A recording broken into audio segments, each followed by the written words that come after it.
So I'm in a non-determinative state, which is the state of California. And unfortunately, our governor sent out thousands of mail-in ballots violating our own constitution. Is there a probability that the Supreme Court, based on the Texas case that's been filed, since there's been no amicus brief filed by the state of California or a case adjoining California to this suit filed by Kim Paxton, is there a potential that the Supreme Court could rule and say any state within the union that didn't follow legislative process and violated their own law would become a party to, and based on whatever they decide? Not retroactively, but if the court says you got to follow state laws as you deal with mail-in ballots, in other words, there's not a pandemic exception to the Constitution, that would apply to all 50 states, but not retroactively. But but California did file a brief in opposition. You know your state well, a liberal state with a liberal statewide government.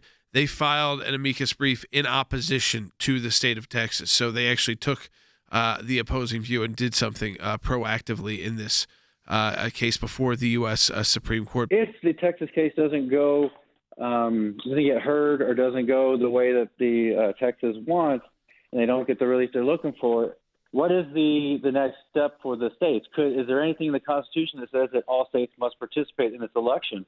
Knowing what they know, could they back out, not send their electors? Is there any other? Andy's addressed that before. Yep. They're not. If there was some disagreement where they could not confirm the slate, sure. Yeah, don't not send likely. your electors.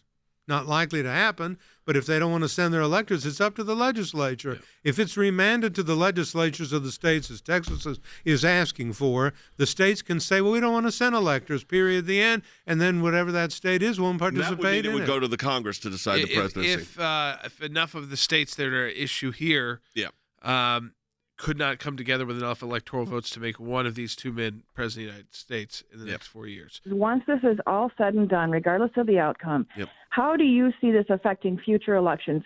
Bottom line, are we going to have to go through this ever again, or will the Supreme Court's decision and behavior on this set precedent? Well, if it's a one-liner from the Supreme Court that says we're not going to hear this, then we could go through this again.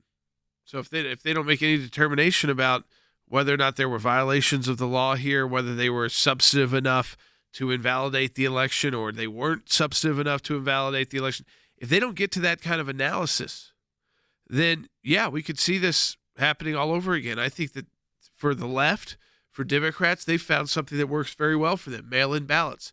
If they can figure out a way to get mail-in balloting as kind of universal in at least the blue states or states where they control that are even purple states, I think they see a path to winning about every single presidential election moving forward.